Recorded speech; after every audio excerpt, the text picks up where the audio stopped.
যেদিন হত্যাকাণ্ড হয় রাত্রিরে, প্রথমে আমি ঢাকা বিশ্ববিদ্যালয়ের প্রক্টর সাহেবের ফোনে রাত্র 2:15 আমার ঘুম ভাঙে।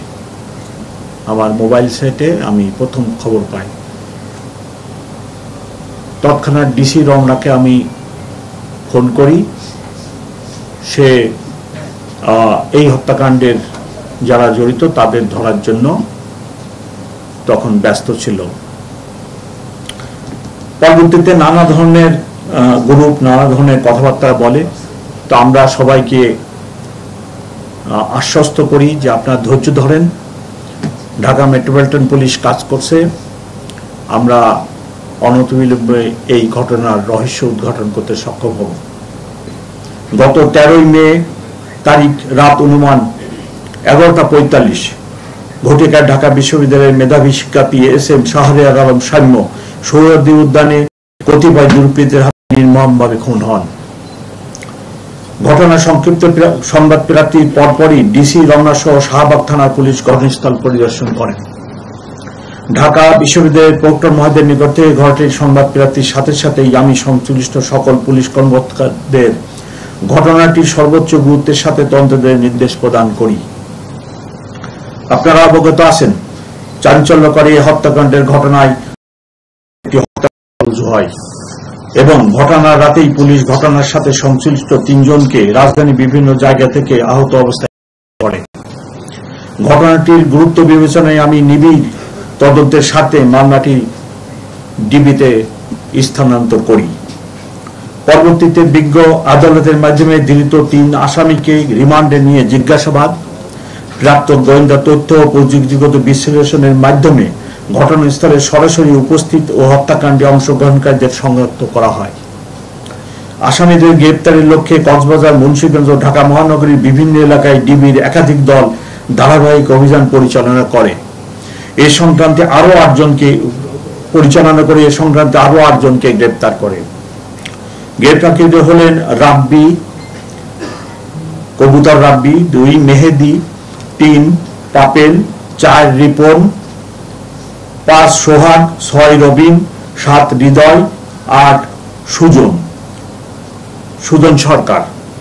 গ্রেপ্তারকৃত আসামি মেহেদির দেখানো মতে সোহরাওয়ার্দী উদ্যানের 3 নেতার মাজারের সন্নিকটে মাটি চাপা দিয়ে লুকিয়ে রাখা অবস্থায় হত্যাকাণ্ডে ব্যবহৃত 2টি সুইচ গিয়ার চাকু উদ্ধার করা হয়।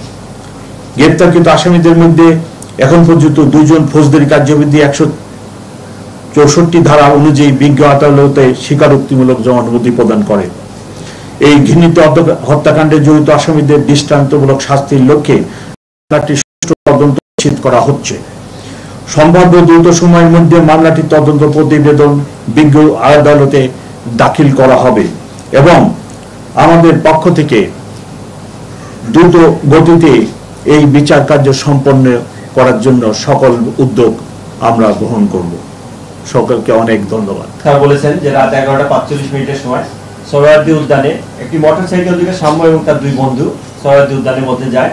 সোহরাওয়ার্দী উদ্যানের মধ্যে গেলে সোহরাওয়ার্দী উদ্যানের মধ্যে মূলত মাদক ব্যবসার একটা চক্র আছে। এই চক্রটা একটা চক্র মেহেদি মধ্যে গ্রেপ্তার আছে এবং যার দেখানো মতে আমরা সুইচ গিয়ার উদ্ধার করেছি। মেহেদির গ্রুপেরই একজন রাব্বির হাতে একটা ট্রেজার গান ছিল। ট্রেজার গান যেটা ইলেকট্রিক শক, সেই ইলেকট্রিক শকের ট্রেজার গানটা যখন শো করে পরে তখন সেই ট্রেজার গানটা দেখে এই সাম্য সেই একটা পর্যায়ে তাদের ভিতরে যখন ধস্তাধস্তি হয়, ধস্তাধস্তির একটা পর্যায়ে ওই মাদক ব্যবসায়ীর অন্য যারা আছে তারা ঘটনাস্থলে আসে এবং তাদের ভিতরে ধাওয়া পাল্টা দেওয়া এবং ধস্তাধস্তির একটা পর্যায়ে এই হত্যাকাণ্ডটা ঘটে। তো এই হত্যাকাণ্ডে যে ওই তাদের ভিতরেরই একজন সদস্য রাব্বি, যার নাম এসেছে 164-এ, যে কবুতর রাব্বি তাৎক্ষণিকভাবে তাকে ছুরিকাঘাত করে।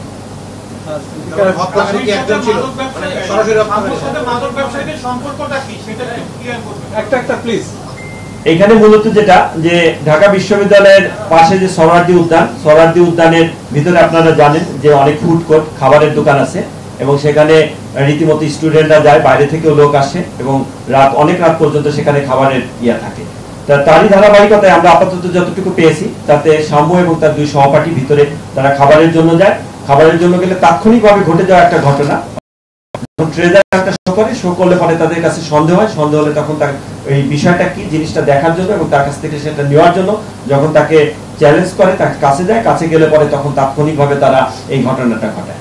ঘটনাস্থল কি সোহরাওয়ার্দী উদ্যানের ভেতরে? আমরা যতদূর জানি ঘটনাস্থল 3 নেতার মাজারের কাছাকাছি। আপনি আপনার বর্ণনা অনুযায়ী খাবার যদি খেয়ে থাকে তাহলে সেটা সোহরাওয়ার্দী উদ্যানের ভেতরে, ঘটনাস্থলটা কোথায়? এটা মুক্ত মঞ্চ যেটা আছে, মুক্ত মঞ্চের এখানে ফোয়ারা আছে, যেখানে তার ফোয়ারার এখানে ঘটনাস্থল। আশেপাশে চটপটের দোকান এবং বিভিন্ন রকমের যে ফুডগুলা, এই ফুডগুলো সেখানে আছে।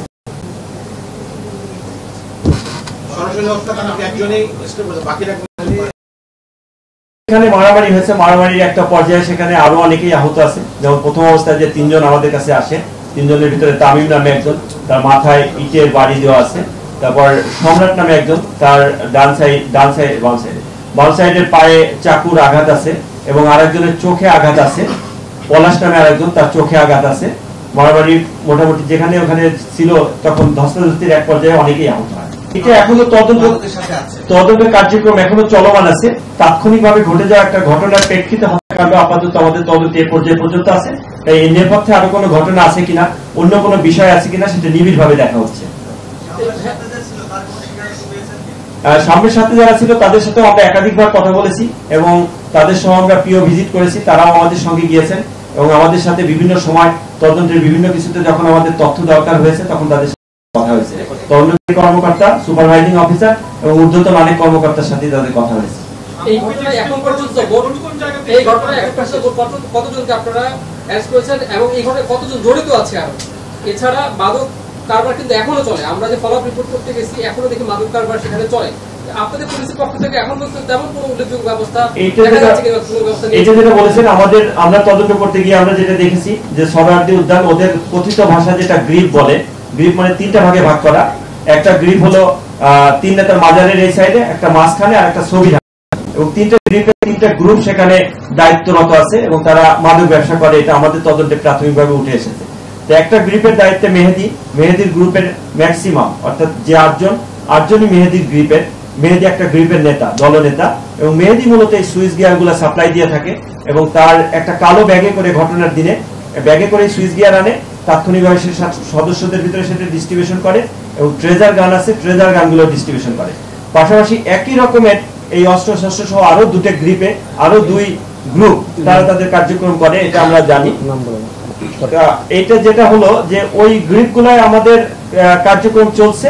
আমরা সাথে আপাতত সেই নামগুলো না হয় ডিসক্লোজ না করি, বাট তাদেরকে আমরা আমাদের আওতায় নিয়ে আসবো এবং এটাই আমাদের নির্দেশনা আছে। নগদ পেমেন্টে 500 টাকা পর্যন্ত ক্যাশব্যাক আর লেনদেনে প্রতিদিন ডিপ ফ্রিজ এবং ঘন্টায় ঘন্টায় এসি টিভি সহ দারুণ সব গিফট।